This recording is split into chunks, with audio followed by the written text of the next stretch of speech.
So my name is Kaushik, in case you didn't know. So I work at a startup. I'm an Android developer. I work at a startup in Palo Alto called Wedding Party. So if you're getting married or you know anyone who is getting married, definitely use our app, because I think it's definitely one of the best apps you have out there for a wedding. In addition, I also host this podcast called Fragmented. So I usually don't say too intelligent stuff, but like my co-host, Don Felker, is like a really smart guy. So you should just listen for him. In between, like, you can suffer through me just to listen through his content. So that's basically the pitch for Fragmented Podcast. You can go ahead and listen at fragmentedpodcast.com. We usually interview some of like the best, like we're fortunate that some of the best developers have come in as guests. So if, you have to walk the dog, clean the dishes, have a long commute or something, you can just like wire in and listen to like some really smart people speak. Okay, with that introduction, I want to give you like what the objective is for today. So RxJava is sort of like this beast, right? Like it has this mega huge steep learning curve. And personally, the way I've dealt with RxJava, so like when I started out, I've been doing RxJava now possibly for maybe like a year. So I like to think I'm decently conversant with like RxJava, but I mean, don't hold me to it.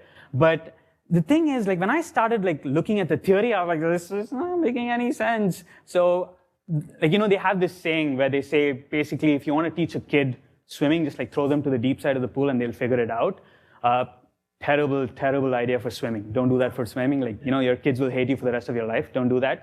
But it's excellent for RxJava. For RxJava, I think that's like the perfect way to learn. Just dive in, start looking at examples, and eventually, like if you're doing it for like maybe a month or so, suddenly everything will just start clicking and it'll all make sense. So with that in mind, basically what I want to do is as quickly as possible, I'm going to try to keep it very light on theory, but more heavy with code examples. So I'll keep switching like to code.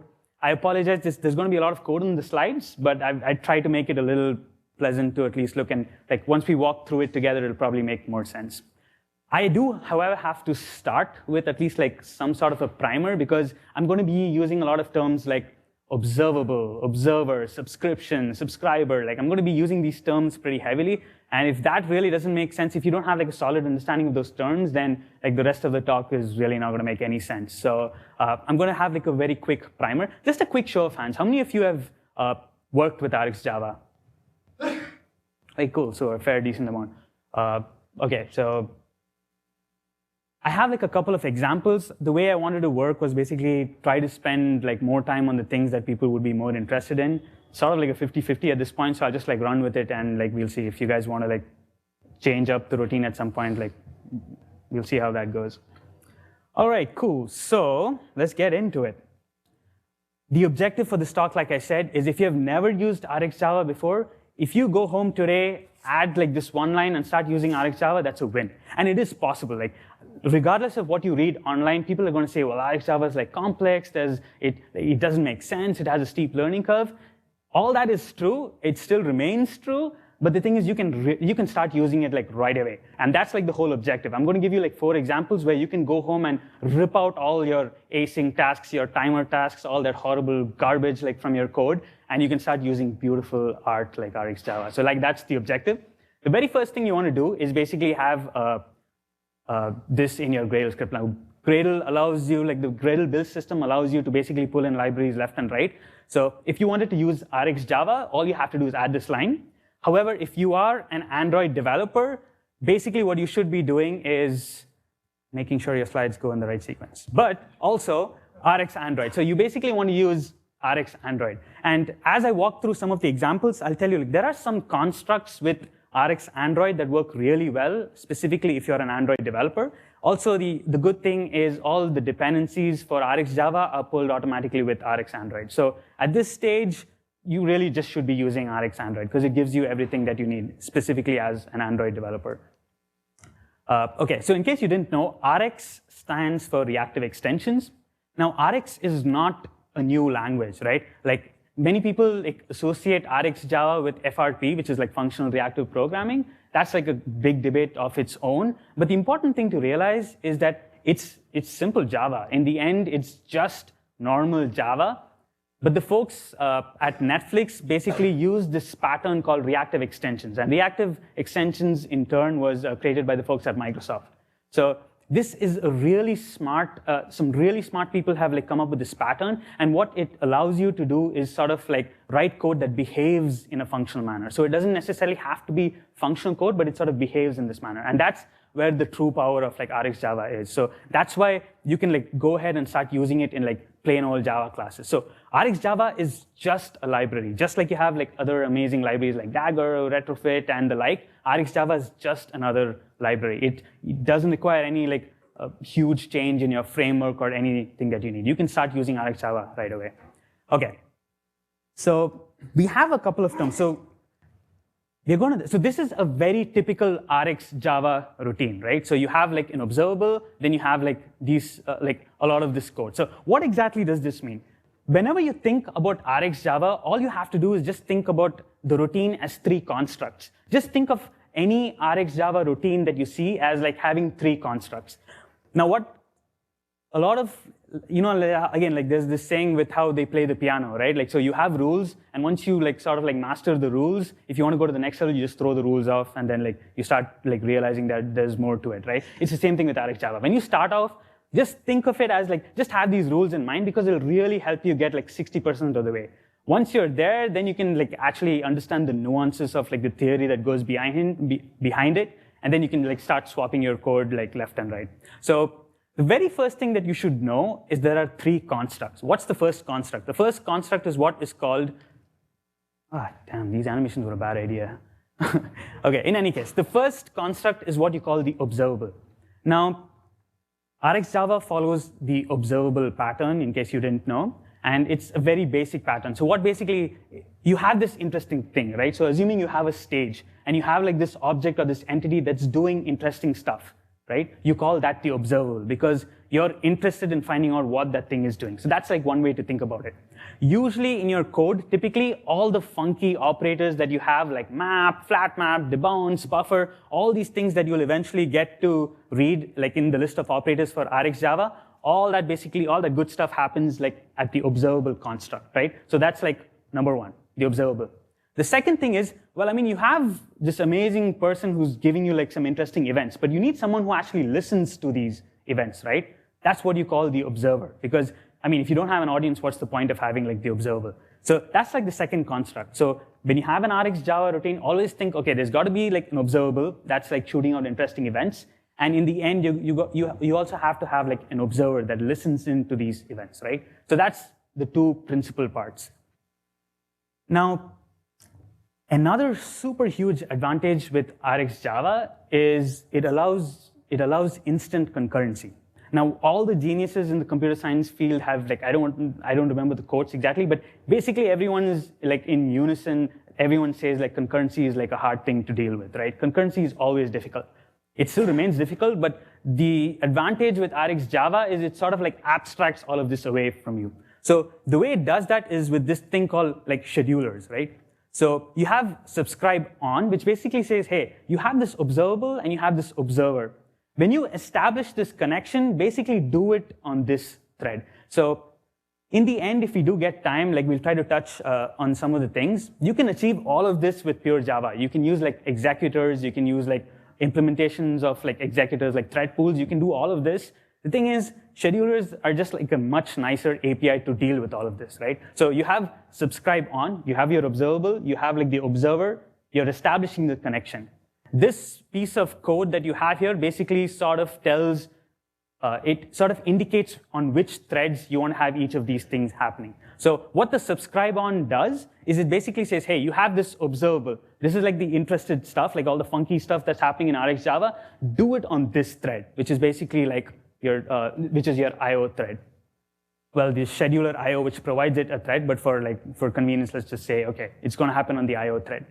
Then you say basically, hey, observe on another thread. And this is where RxAndroid comes in handy. So like I said, RxJava is a very basic library, right? You can use it in any of the Java code that you have. What RxAndroid does is, if you're an Android developer, you obviously know, if you have a network operation that's happening there, if you try to do that on your main thread, it's going to blow up on you, right? So what you want to be able to do is say, hey, do all this on one thread and do this other stuff on the other thread. So this other stuff that I'm talking about is basically on the main thread. I want to do it on the main thread. And for most sort of like examples, like introductory kind of examples, all like the observer that you have there, basically what you're going to do is you're going to update, like you have like a text view, you have like a list view, like you have a bunch of these interesting events that are coming to you. You're going to update all of that in your observer, right? Again, this is just like an introductory rule. Start off with this sort of like understanding. That is not necessarily true. You can do like a whole bunch of crazy things with RxJava, but to begin with, let's just keep thinking of it like that, because then it makes it really easy to sort of like quickly sort of port your examples. Okay, so we have three constructs. First is the observable, second is the observer, and the third is this layer where we sort of like establish this concurrency, right? So which is like the schedulers. Does anyone have any questions at this point? Because we're going to have Q&A hopefully at the end of this session, but if you don't understand any of these terms, or if something doesn't make sense, now is an excellent time to ask me, because if you're in example 3 or 4 and you say, hey, what's an observable? That's, I can't help you there. So if you have any questions, go ahead and stop me and ask. So far, all this makes sense? 3 constructs, we good?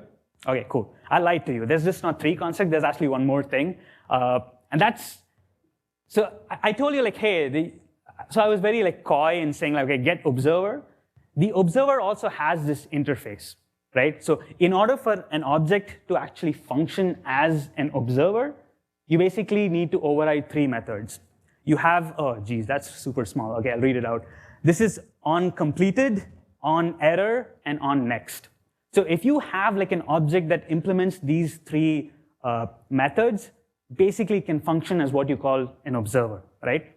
Now again, this is not necessarily true. Sometimes you may say, hey, I don't really want an on error, all I need is an on completed, or I just need the on next. RxJava provides functions which basically allows you to have observers that have just like the methods that you want. But honestly, I would recommend that you always just override all 3 methods, and I mean, just put like a log statement on like completed or something. Here's why.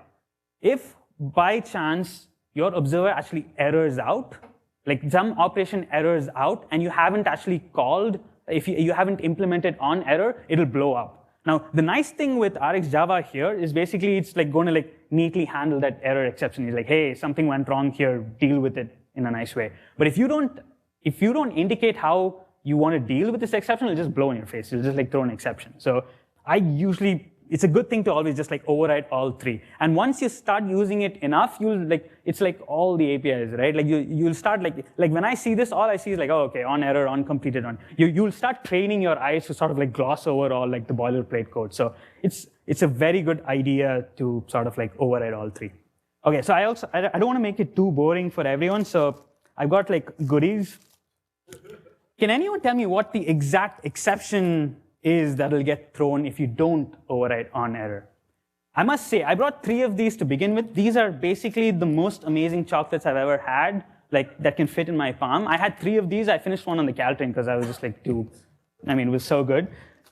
You get this. It's worth it, man. I mean, I'm telling you, just like give me any answer. If you're good, like, Do you know what exactly the exception is that gets thrown if you don't sort of like override the on error? Go for it. Boom! Pratik gets the first goodie. Thank you. By the way, you can attack and just like take it from him at any point. I mean, if you want. I can't control that. Okay, cool. Let's see. I talked about like this connection. So you have an observable and you have an observer, right? You've established this connection.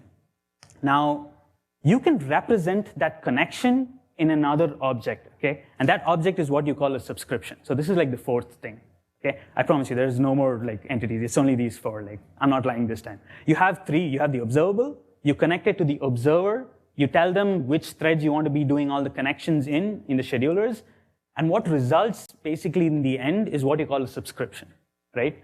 Now, why do you need a subscription? Like, what's the point of having a subscription? Next candy, man. Can you say that again?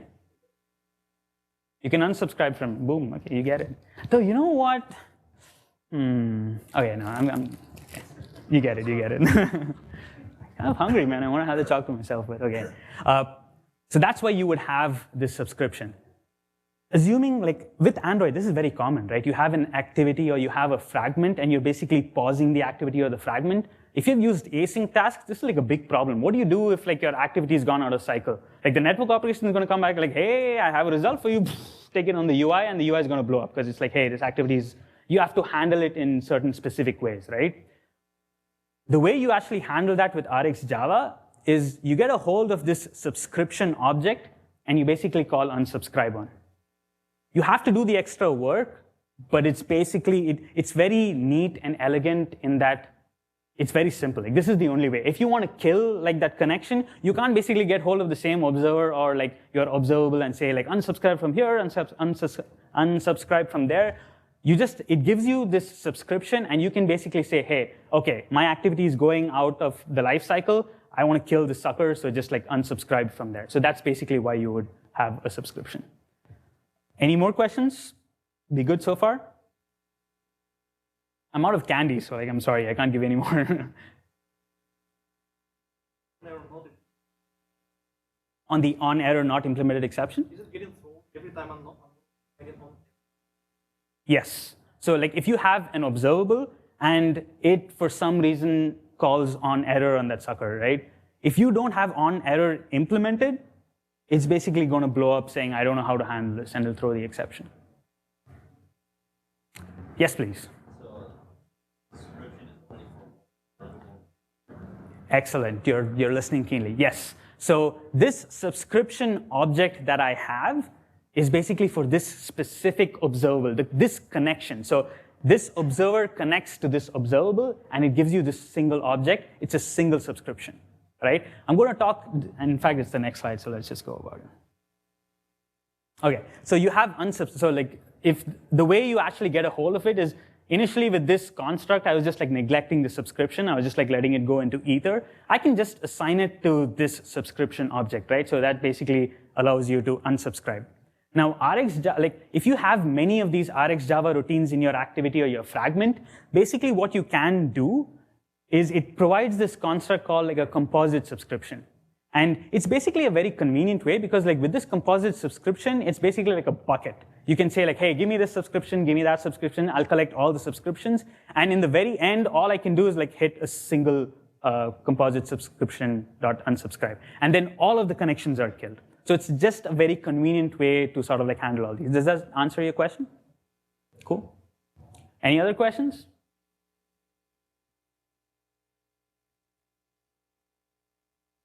How do you get multiple subscriptions on a single observer? I don't know. I don't think it's possible.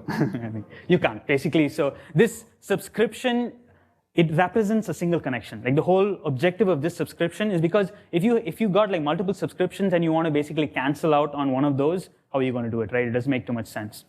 You don't mind repeating the questions on my answer, so if we get on video. Perfect, yeah, okay. So the question was like, okay, how do I get multiple subscriptions from this from this connection? You can't. Basically, the whole idea is to sort of link this observable with this. You want to be able to identify this connection independently. That's why like this is like the primary thing. So before I knew about composite subscription, essentially what I used to do is I used to have like subscription 1, subscription 2, S3, S4, S5, and in the end, like as my activity was going out of the life cycle, I would like start calling unsubscribe, unsubscribe, unsubscribe. This is just like a convenience method. But the whole point is you want them to be independent. Because if you wanted to cancel 3 of them, but not the 4th one, how would you do that, right? It would make it tricky if you had multiple subscriptions. I mean, what does that mean? Like if you unsubscribe one, does the other one get unsubscribed? So the whole point is to like uniquely identify that subscription. Any other questions? Yes, please. Can you resubscribe to this subscription? So, I mean, this gets into like the territory of like when you want to like cache things. How about we do this like, so, like ask me this question towards the end. Just because like at this point if I say it's like not going to make sense. Because I told you like the theory is like super complex in this, right? There are hot observables, there are cold observables. You can have like this subscription. If you, with a composite subscription, if you unsubscribe that sucker, it's gone. So the only way you can, like if you kill that connection, it's gone. If you want to like resubscribe, you have to like repeat the process. That's like the TLDR of like that answer. Sorry, the question was, can you, yeah, you can see I'm very experienced at this. Okay, so the question was, can you resubscribe using a subscription? Was that your question? Yes. Okay, so the answer is no.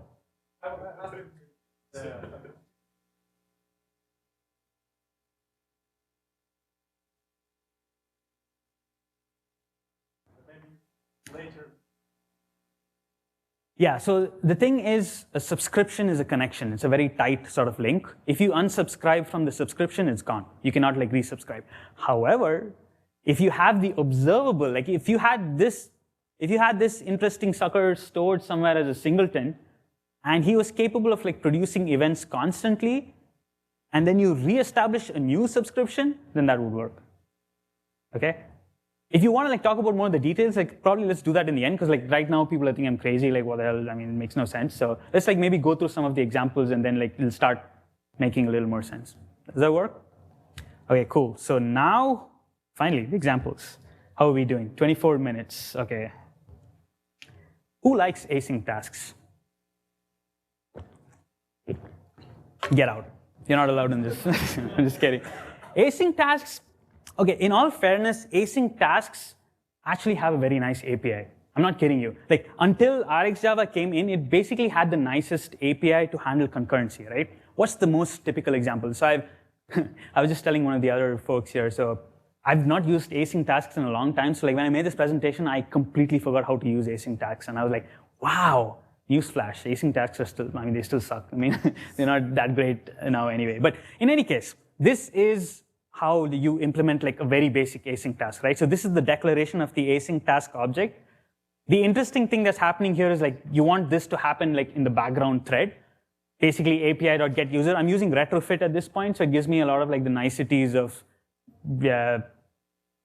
it basically makes life much easier. You should be using retrofit as well. So you have api.getUser, it returns, it basically issues a network call. As you know, in Android, all network calls have to happen like on a thread other than the main thread. You can't do it on the main thread. So this is a nice API that sort of like wraps that information. So it says, okay, do this in the background. It returns this user object. And on post execute, what I'm saying is like, hey, given this user object, this is basically just I have like an adapter to a list view, and I'm like adding a single entry into that adapter, right? So I'm not going to explain I'm not going to go into the details of async tasks because this is about RxJava, and if you've forgotten how to use async tasks, excellent. That's like where we want to be. So let's like try to like gloss over all like the boilerplate. The most interesting parts are here, right? So this is where the network connection happens. This is where the network connections happen. Yay, laser pointer. And this is where basically you update the UI view, right? Okay, so if you had to convert this into an RxJava construct, right? Like thinking about the three parts. So you have like this interesting thing emitting events, and you have like this observer at the end that wants to do something with this, right? If you wanted to sort of like transform this sucker into like an RxJava construct, right? How would you think about this, right? That's a rhetorical question. I'll tell you how to do it anyway. So you have what? Okay. Okay, yeah, there we go. So the first thing you want to do is you want to have an observable, right? The interesting part of this async task code is essentially this part, right? So you plug that sucker into the observable. Now look at, this is where we come into operators. One of the advantages with RxJava is basically it gives you like a whole bunch of super cool operators, right? The problem is there's so many, there's probably an operator for everything. You know, there's like this thing, there's an app for that. Like in RxJava, there's probably an operator that will just like give all of this for free. This operator is called just, okay? What does just do? If you have like maybe like an integer object, you have like, I don't know, you have an integer, you have a string, you have like a single sort of object that you want to convert into an observable, right? Just basically just does that. I mean, that's why it's worded excellently. The API is like, okay, you have the string, but I don't know, man, just give me an observable for that. And it does exactly just that. So here what happens is you say observable.just. What it gives you is an observable of a string though, because if you see this username is an edit text, right? So when I do get text.toString, what it gives me is a string. So I'm passing into the just operator a string.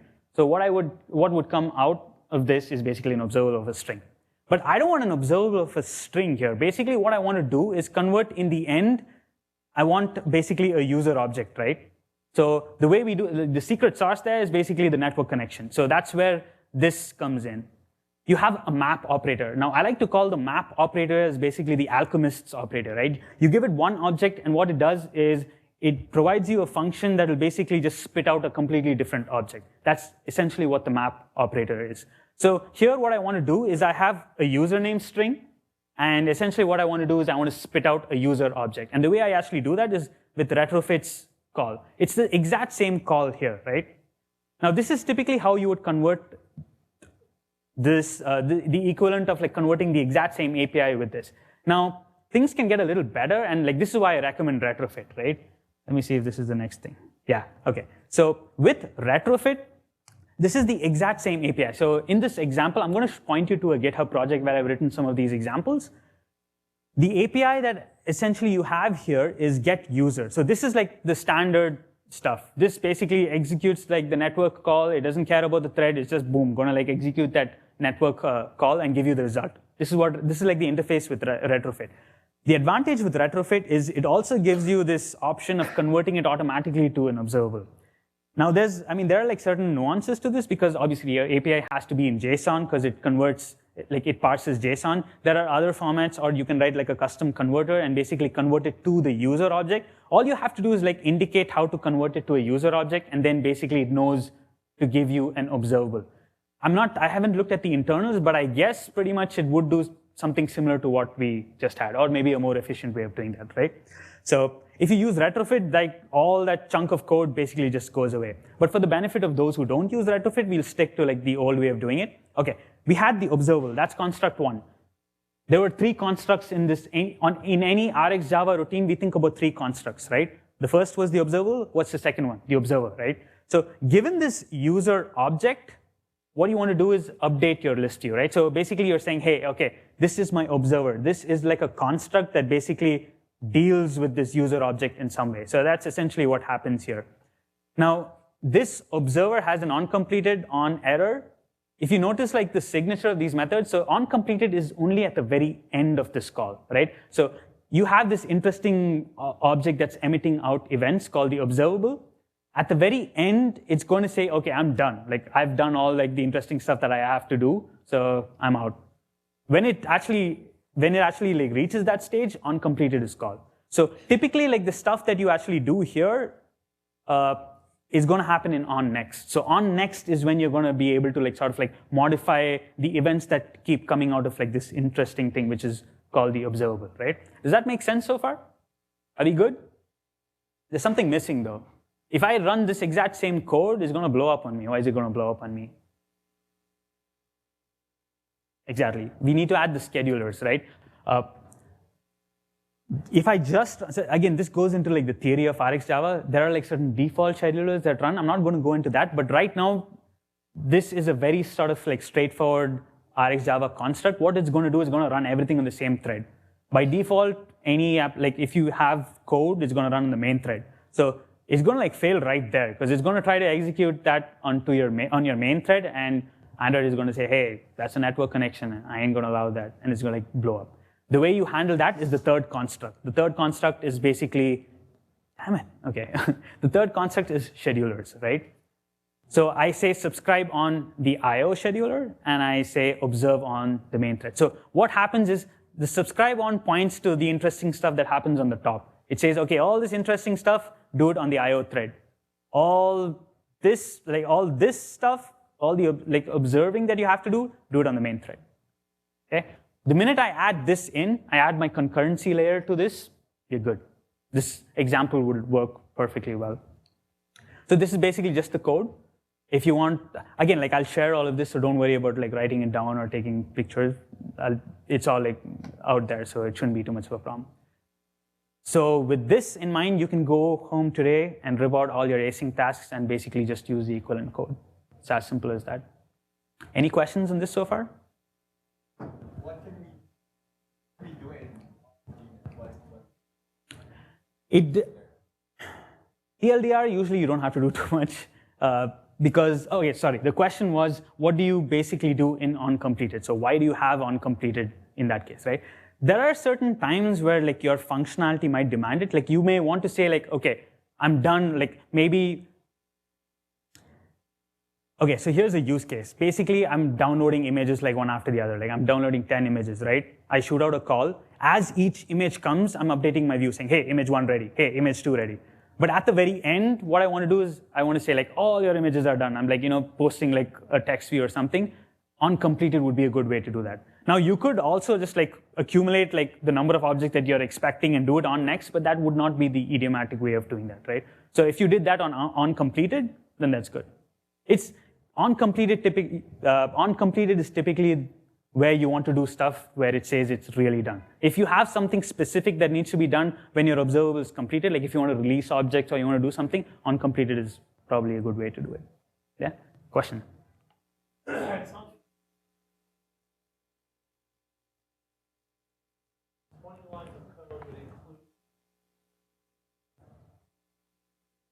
Aha!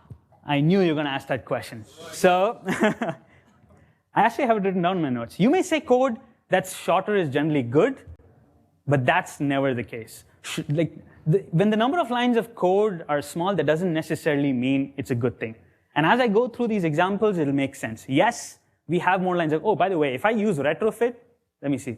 If I use retrofit, like, hey, look at that, the number of lines have gone down, right? I mean, so it helps there. But the point is, the advantage with using RxJava is like once you have this pattern set, you can do like a crazy amount of things. Like so let's talk about like some of the problems with an async task, right? Like, I mean, hey, you started this, so I'm gonna like go through all of the problems in async tasks. This is like my therapy session. I'm gonna like start talking about all the horrible things in async tasks. I'm kidding, I'll try to keep it short. Error handling. If you had to like handle errors with async tasks, how do you guys typically do it? It's possible, I mean, it's not impossible, but how do you typically do it? You would have to have maybe like a try catch here on a network operation. What do you do with that catch operation? Do you just like throw it out? No, I mean, if you want to handle it on your post execute, you would basically have to have maybe, I don't know, like a tuple or something that basically is caught in here, and then you would check to see if one part of the tuple has an exception. If it has an exception, then you update the UI.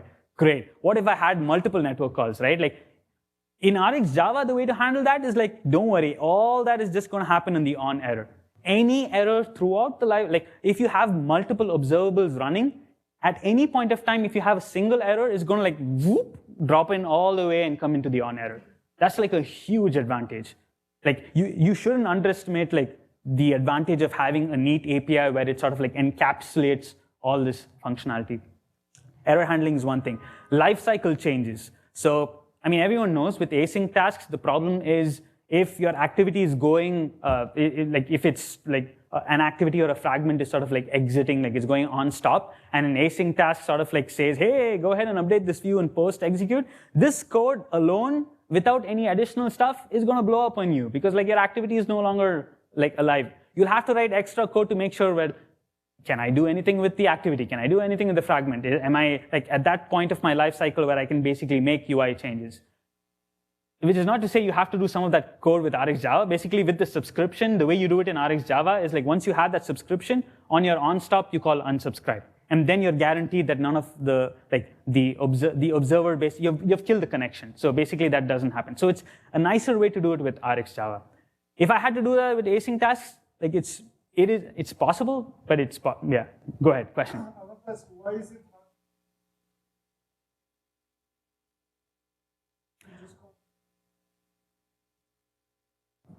You could. You could. What if you had multiple async tasks though? Nested async tasks. Do you call cancel on like the outermost one, or if you had multiple? Did I repeat the question?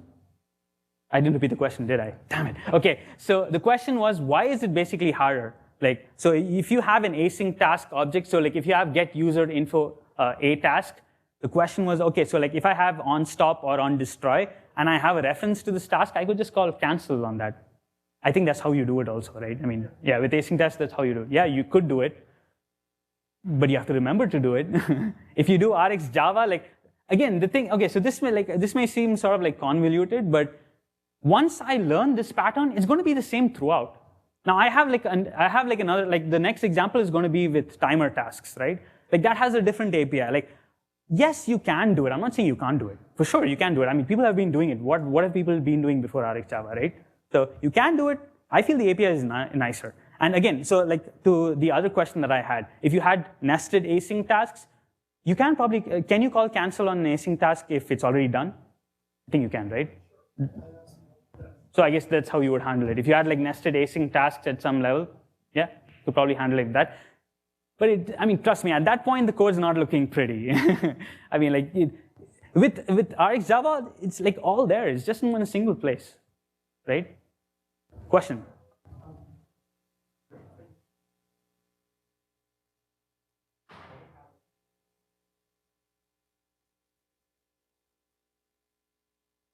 Okay, so let me repeat the question. Just correct me if I've understood the question incorrectly.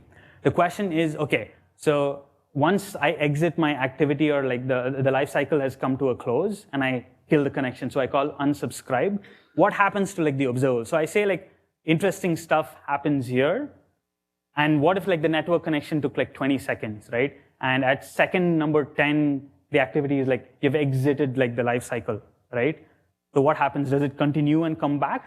Yes, the observable, like to my knowledge, the observable will complete what it's supposed to do. So it will finish that network connection, but as it comes in, so the observable, like when it says, okay, I'm ready to update the observer, because the connection is killed, it's not going to happen. This can actually, and this is actually like, again, like this is me trying to like sort of like pitch RxJava versus some of the other things. That's actually a use case, right? Like if you have a network operation that takes 20 seconds, you don't want to keep doing that every time, right? How would I do that with async tasks? Can I do that with async tasks? Yeah, sure. I could cache the async task in an object. I could get the result, put it in a singleton, and then hold it. Possible, but yeah. If I wanted to cache like this observable, essentially, if I say like, hey, do your stuff, keep it ready, and then I can subscribe at any point from any place to the same observable, it'll still work. Because you can reestablish a new subscription. Okay, questions. I don't know who. Okay, so I saw you first. I'm going to do that first.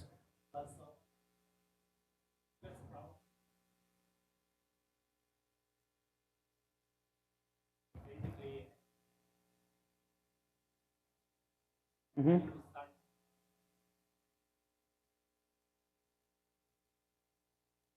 Okay, so that's like 1 point for RxJava.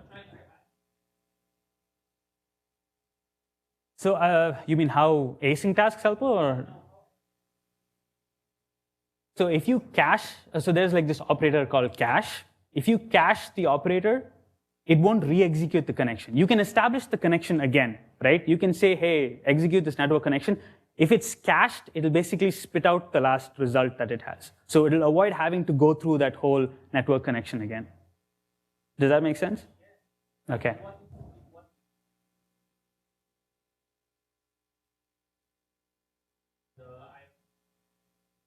Mm-hmm.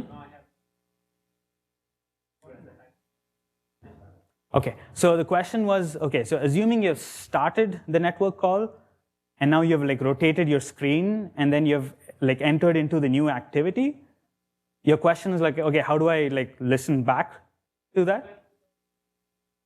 So you have your observable, you have a reference to the observable, right? You establish a new connection. So if you have like a new, if it's rotated, then it's probably going to be the same observable. But if it was like, I know, if your layouts are different, where you have like a different fragment, so in the fragment in question, where you basically want to like, you have to like establish a new connection. So you have this reference observable, you connect back to this guy, and only after it's done, because you're saying it would take 5 seconds, so at second number 2, it's not going to show anything, right? Like you can maybe mark it, you can mark it as saying like, okay, it's in progress or something, but only after like second number 3, will you get like the completed call. So until then, it's not going to have anything to show. Yeah? There were a couple, sorry. It looks like a loader. I haven't used loaders enough. Yeah, okay, so I guess like the question was, it looks like a loader. Possibly. I've heard some people say that, thank God for RxJava, I don't have to use loaders anymore. So I'm guessing it maybe does many of the similar things. I haven't used loaders enough to maybe make a qualified sort of judgment if it's the same or not. How about we like sort of like quickly, like I know someone over there who had a question. Yes, question. what about retrying? So yeah, what about retrying? Oh, with RxJava? So basically, okay, so the question is, how do you retry with RxJava? RxJava has this thing called, has an operator called retry, and it does retry. Now, RxJava also has like a bunch of super complex things. It has like retry when. So how many of you know what exponential backoff is? Okay, so basically what exponential backoff is assuming you try once, and then maybe like your network is down. So you don't want to retry again like in 1 second. You want to retry maybe like in 2 seconds. Okay, you retry in 2 seconds. Again, like now, like you haven't heard back from like the server. Maybe the server is down. You don't want to try again in 2 seconds. You maybe want to try in 5 seconds, right? So that's basically exponential backoff. So as you keep increasing, it sort of like increases this time span. This is super hard, by the way, to do it. I mean, I've had to do like exponential backoff without RxJava. Again, it's possible. I'm not saying it's not possible. It's very hard. But with RxJava, you have this operator called retry when. And it's, again, this is a little more like you have to understand the theory to sort of like know how it works. But with retry when, I can point it to an observable and then say, okay, only when this observable basically returns something, like start retrying. And in that, I can basically control like this operation. So you can do exponential backoff. So basic retrying is like super simple. You have an operator that says retry, add like you add the parameters, it'll start retrying. But you can also do like super complex stuff where you have exponentially backing off retrying. Questions? Yes, please.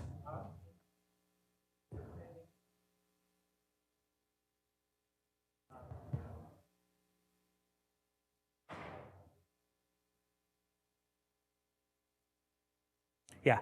So again, so this is an important point, and thank you so much. So the question was, okay, API.getUser is basically going to hold a reference, right?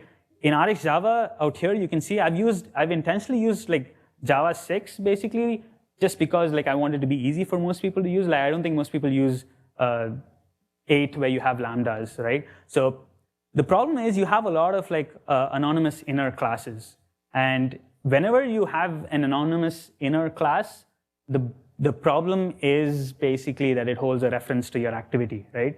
So if you have this network connection going on, and then you come back, so your question was, okay, so you have a reference to this. Your question is, okay, I'm executing this network connection. I have an anonymous inner class that has a reference to this. When does it go away? Is that your question? What cases would you keep the references? Okay. I don't think I understood your question exactly. So when that reference of okay, so your point is, okay, so your question is, at what point does it actually get released?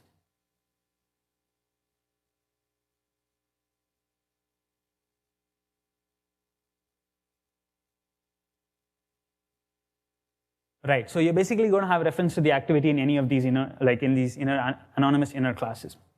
So my understanding, I've asked some super smart people about this, and essentially the thing is, when you unsubscribe, it will get garbage collected. You've released like the references. I can't go into the theory because I don't know it as well, but basically, when you say unsubscribe, you're basically releasing the references inside. That doesn't mean it goes away immediately, but the references are eventually going to go away once you unsubscribe. When the garbage collection happens, because you're basically saying, okay, release the reference at this point, when you unsubscribe, right?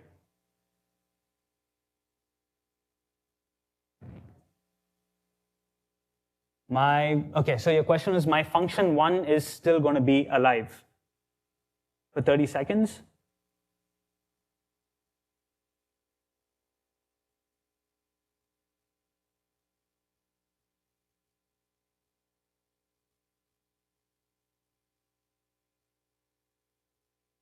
So the problem is I didn't quite catch either the answer that was given or like the question entirely right. Let's do one thing. Let's like push it off to the end, because I've got like through one example. I have like another 4 examples. Let's bring the question up again. Yeah? Any other quick questions I can handle at this point, or shall we move to the next example? Really quick question, okay. Once uncompleted call, do I need to explicitly? If uncompleted is called, do you need to explicitly unsubscribe? I do it. I usually unsubscribe. Do I need to?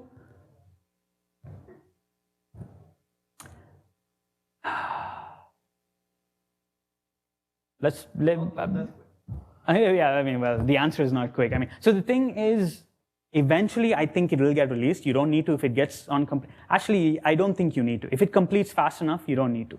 Because there have been cases where I haven't had a subscription, and again, smarter people have told me if it's quick enough, then you don't need to worry about it. But I unsubscribe anyway, just to be safe. Okay, let's get back. Ask me the question in the end. I can maybe point you to like references that were, because I've had, these are like chats I've had online. I can maybe like give you a reference to like some of the things that they've said. And you can take it up with them. Okay, so death to async tasks, death to timer tasks. Let's look at this example. Now this is a very typical sort of example.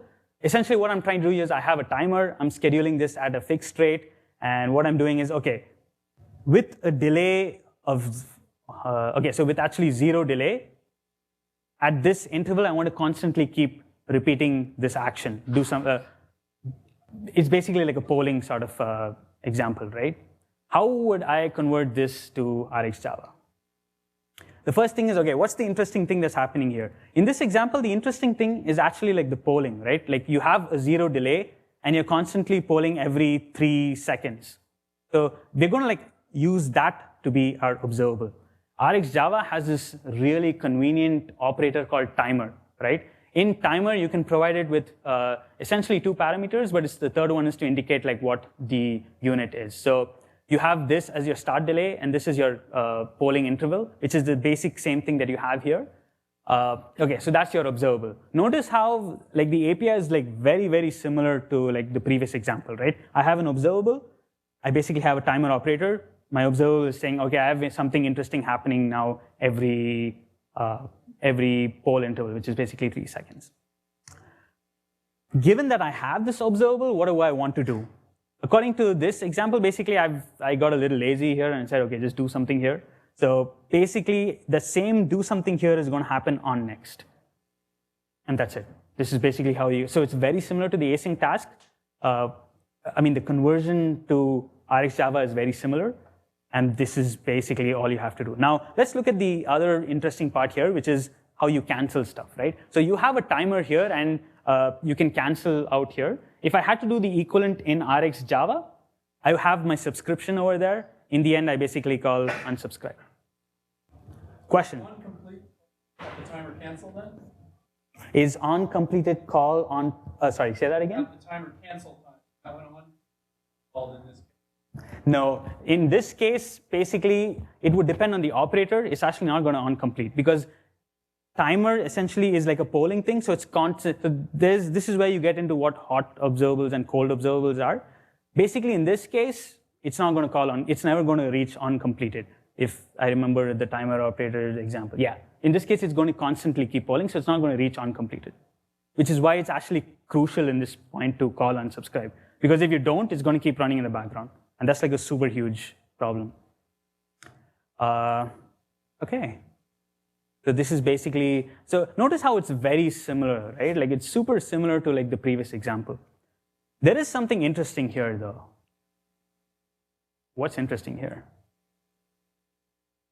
Notice how like in RxJava, I always told you there are like 3 sort of like principal concepts that you need. I don't have concurrency here, right? Like I haven't set up concurrency. And I wanted to bring this point. If I did any UI activity here, it's going to blow up again, right? But it's important to realize that certain operators, by default, operate on different schedulers, right? Certain operators have like a specific default scheduler. So unless you explicitly point to a scheduler, sometimes it's going to have unexpected results, right? So I wanted to bring it in this case. In this case, I'm not really doing anything to my UI, so this example will just run, right? Because in the example that I wrote, I was just basically logging into a console. So in this case, it wouldn't really matter, but just keep that in mind. Always 1, 2, 3. Always have 3 steps. You have the observable, you have the observer, and essentially you have concurrency set up.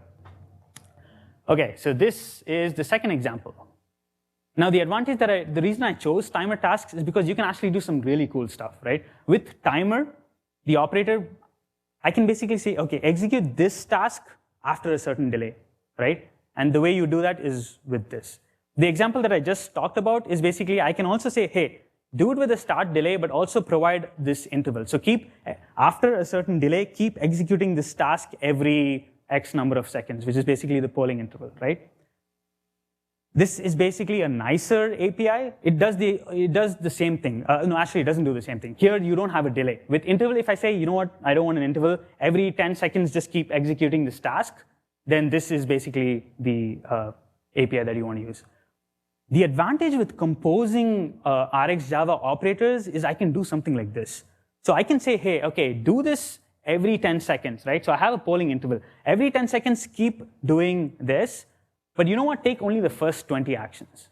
So I have an operator that says take 20, and what it's going to do is every 5 or 10 seconds, it's going to constantly perform your action. It's going to spit out events. The minute it collects 20 events, it's going to complete. So your question was, when does it complete? In this case, if I had take 20, it would actually hit uncompleted, right?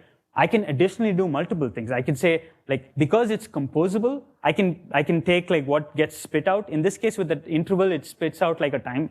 Not a timestamp. It's going to spit out like integers, like I think it's 1 or 1, 2, 3. This is where it's probably a good thing to look into the documentation because it's a little different. You can also specify timestamps, saying like, hey, I want to hear the timestamps. But basically, you can essentially compose operators left and right. You have a timer. You can say take 20, map that sucker, flat map. You can do a whole bunch of things. That's like the advantage with timer tasks. That's the advantage with RxJava using the timer operator. Okay, so I want to quickly do one thing. I'm going to switch to a Genymotion emulator. What I've done is basically I've sort of like written these basic examples. Oh, wow, nothing's showing up. That's okay.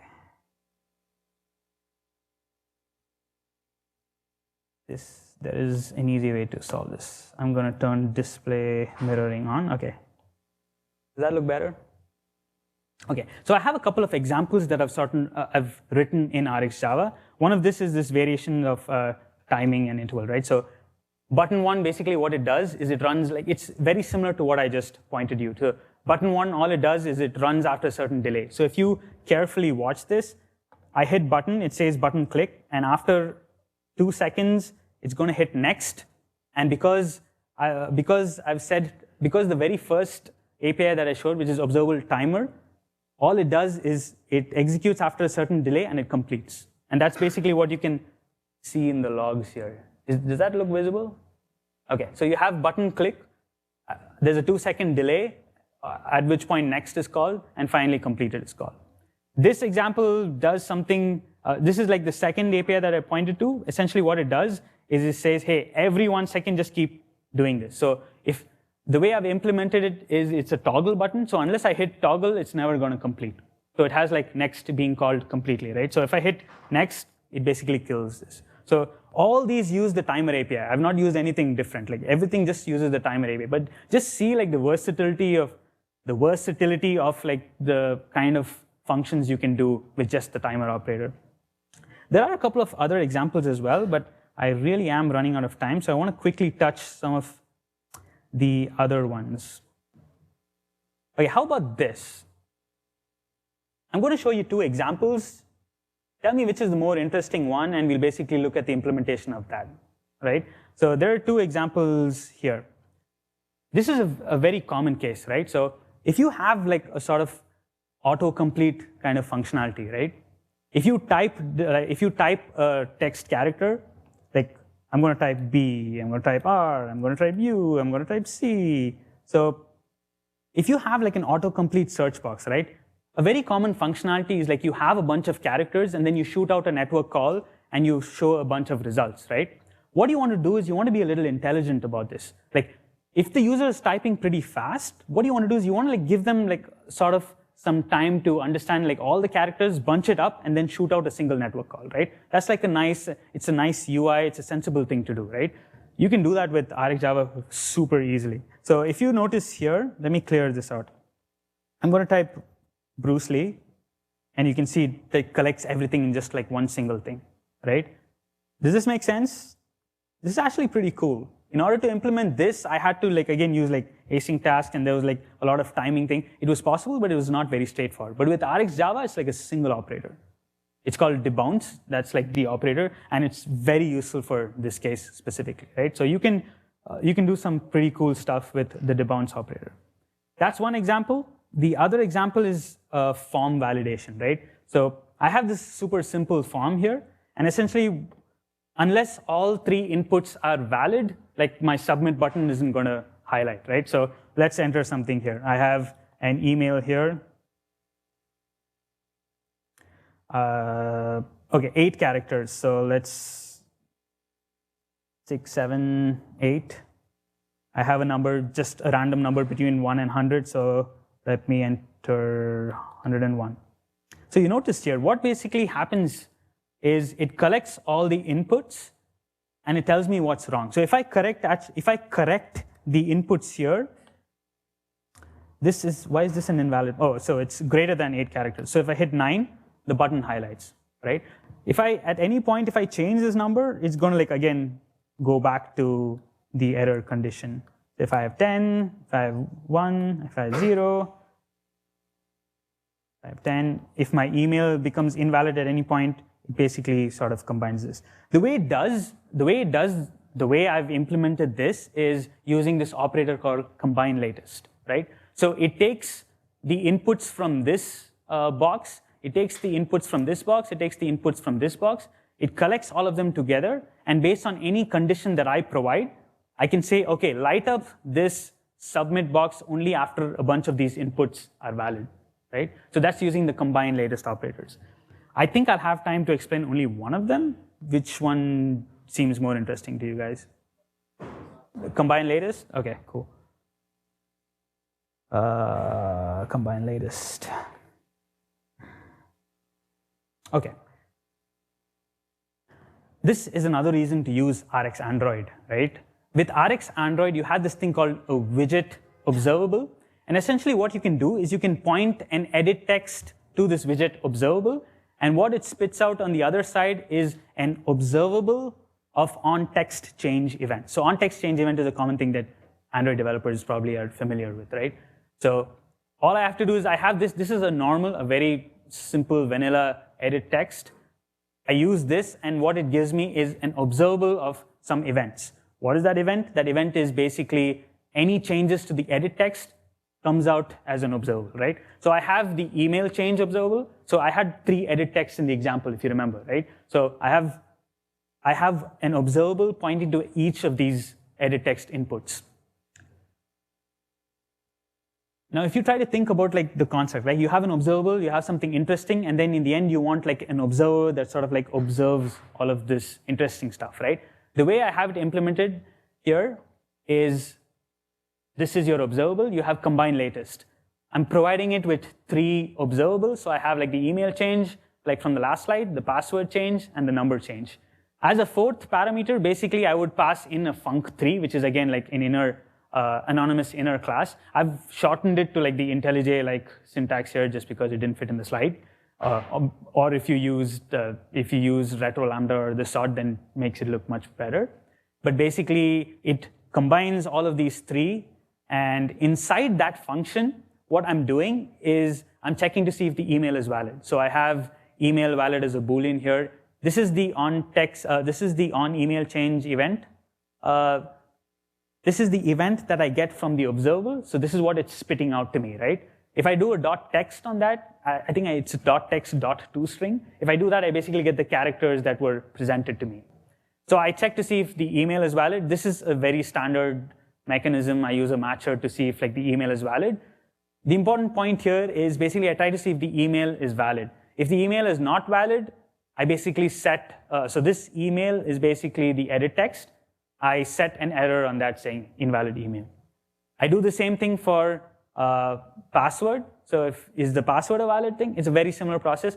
How I do it is not important, how I calculate if it's valid or not. What's important is I have another Boolean that says pass valid. I do a very similar process for the 3rd thing, the number. And in the end, what I return from this observable. So combine latest takes in 3 events, And what I have to do is, in the end, I have to spit out something, right? The way I've chosen to do it is I'm spitting out a Boolean variable.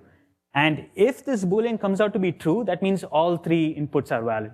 If even one of them is false, the condition is going to end up being false. And so the final output that I get is false, right? So that's the observable part of this whole thing. If you want to implement the observer, basically, you have the very same syntax that you've seen before. I have like an observer, and on next, I get this Boolean variable. So this is the Boolean variable that I sort of like spit out from the observable, right? That comes in on next, and if you can see, I've written like a nice helper here, but basically just lights up the submit button. I check to see, is the form valid? If it's valid, turn it valid. If it's not, don't. There's one nuance to this though. If you noticed the example, when I started out the example, oh wow.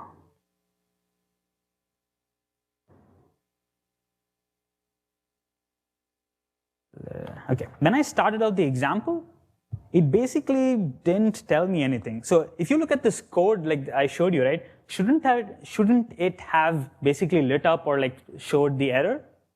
You would expect that, right? Because like I have an email here, I'm entering an email. Let's make this email invalid. I have characters here. Clearly this is valid. I have 50. Only after the very end does it actually spit out that. Do you know why? It doesn't have to do with the validity of the characters, because it's like the validity is being checked. But if it was checking the length, right, then this thing should have lit up right as I switched to the next edit text. Exactly. So that's basically what combine latest is, right? Combine latest explicitly combines the latest of all three of the observables. So even if one of them is spitting out events, it's not going to care. It's going to collect events from the first one, from the second one, from the third one, and in the end, it's going to pick up only the last event from each of these observables. Does that make sense? So only after, sorry, give me a question. Give me a minute.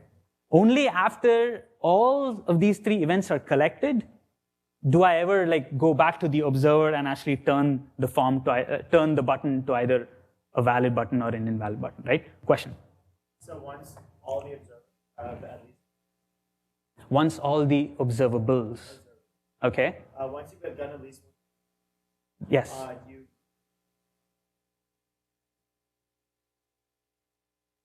Okay. So the question was, okay, assuming events are like only, so assuming an event is emitted from all of the, assuming an event has not been emitted from each of the three observables, do I get the function call? The answer is no. Only after each of them have emitted at least one event do I land up in the observer. Okay? Mm-hmm. Absolutely. So the question was, okay, once the process that I just explained happens, if I get another event, does it call the function again? Absolutely. That's the whole point. Like if you see in this example, right, it is spitting out an event. The email is still pretty much invalid, right? Only after I hit this does it become. So which means like it's gone through the function once. And then it's like processing each of these events, right? That's like the whole point of the combine latest. Question?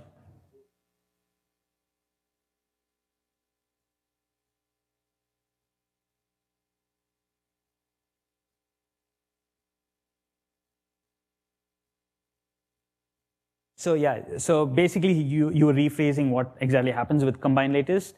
The only difference with that is it's the very first time all three events. So yeah, it's pretty much the same thing that you said, but like the very first time that all of the three events, when you like the way you mentioned it, it made me feel like it takes basically once all the events are there, it takes the next event. No, it isn't the next event. The minute all three emit at least one event, your very first event is triggered. Does that make sense? Exactly. It inspects the state of each and every single observable. Once all of them have emitted at least one event, it collects all of those events and passes it down to a function. Subsequently, any other event that comes in is going to do the same process, right? Make sense? So that's the combined later question. So what's the workaround? One, validate it. Okay. right? You would probably have to use, I guess, a different operator. You can use maybe, okay, sorry. The question was, what's the workaround to doing this, right? Like assuming I necessarily want the event to be triggered after every field. There are different ways you can do it. I mean, I can think the zip operator is a good way, right? So like you can zip all the events together the minute you get an event. You would have to like inspect the state of each edit text because again, like, so what would your requirement be? So the minute you tab out of the edit text, do you want to like check it for that one alone and then tab out of the second one, you want to check for that one alone and then the third one and then you want to collect the results? At that point, your basic, combined latest won't help you at that point because like combined latest helps where you're like, let the user do whatever they want with the form and in the very end, once I have all my inputs, let me worry about it. That's like the use case. You can handle it, at that point, you'll probably have to handle it independently, right? And you can zip all of those together. The advantage with zip is it'll shoot out like events all together, right? So you can maybe like send like an empty event from the others or something along those sorts. Any other questions? We are sort of running out of time, I believe. Where's Ty? I can't see Ty. Yeah. Do we have time for 10 more minutes? Okay, cool. A quick question. Yeah, How would we keep that to the end then? If it's general, let me go through the last example and then we'll keep all the questions in the end. That work? I want to quickly touch combine. Okay, so the autocomplete, the reason I want to show this is because it's so simple, it's beautiful. I mean, like, remember I talked about like a text observable, like with the autocomplete thing? All you have to do is basically this debounce operator, right? So I have an edit text called input edit text. I use the same widget observable, and that gives me basically an observable of on text change events, very similar to the previous example. All I do in the end is this operator called debounce. What is the debounce operator? Only emit an item from the source observable after a particular time span has passed without the observable emitting any other items. When I read it out super fast, it may not make sense, which is why like the folks over at Rx developed this concept called marble diagrams, right? So this depicts basically what the debounce operator does. The way to, like, whenever you look at like a diagram like this, a marble diagram like this, the way to think about this is basically the observable. This is the thing that's emitting events. So in our case, the input edit text that's emitting events, that's this sucker here, right? So this is the events that's coming in. The operator that I'm actually passing it down is debounce. What debounce basically does is it looks for a minimum time span here. Anytime an event is emitted, if your time span has passed, it emits that event outside. So let's look at this yellow marble here. You have a time span here, but before you even hit the time span, the next event comes in. So when the next event comes in, it sort of cancels out the previous one. And since that's passed through, like it drops the green marble. And then you have the blue one, which follows the same process, right? So debounce is basically just this operator that says, you know what, I'm going to give you a time span, and I'm going to just take the last event out of that time span. You can do, in that sort of section, you can do whatever you want. So that's just it. Like the example is as simple as this. I just like added in the debounce operator there. I have an observer, which is very similar to what you've seen before. I log a format, and that's it.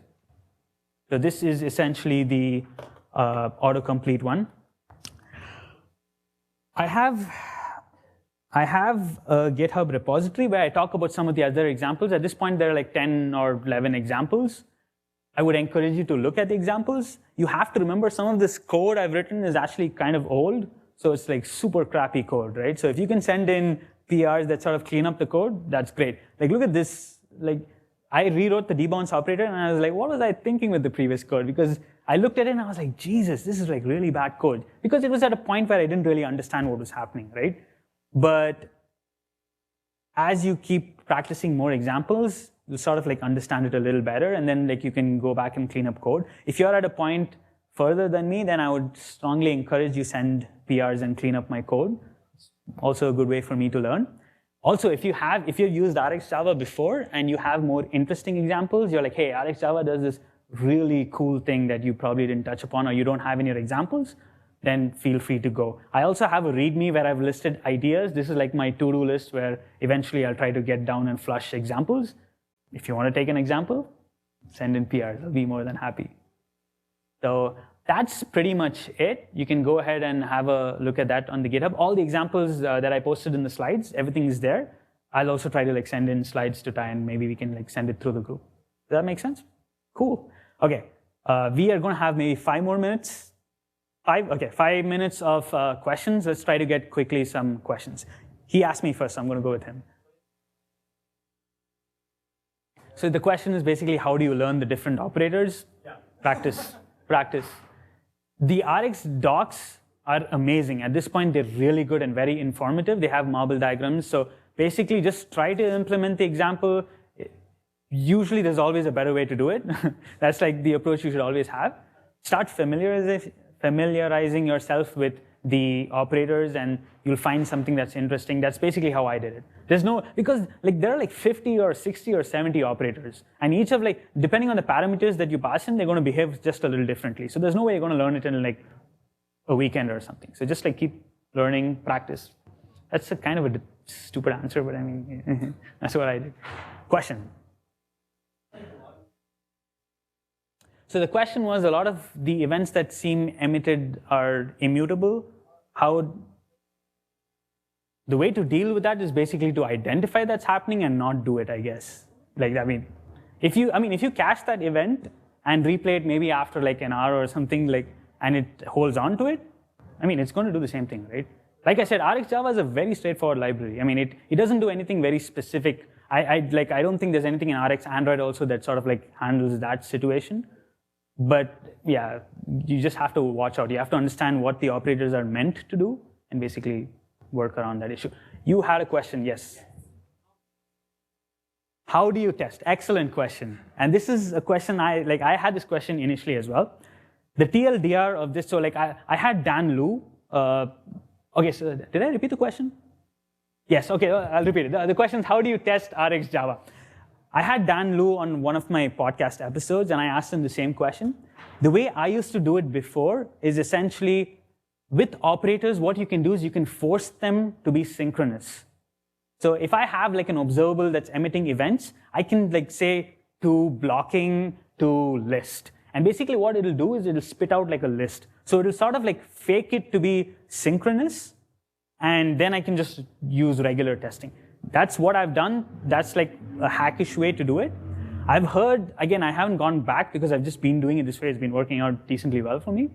I've heard there's this thing called RxAndroid plugins that's coming in.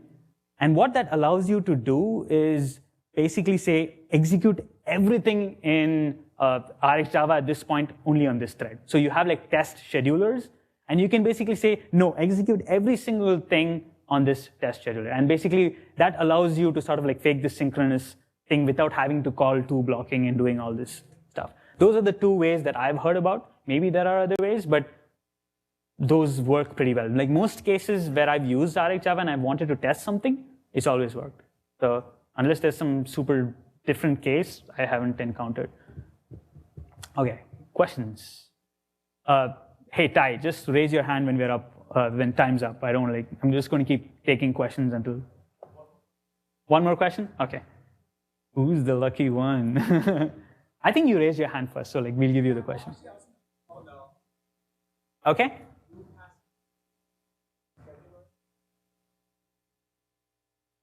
Yes, that's also. Oh, okay, so the question was, okay, if you are explicitly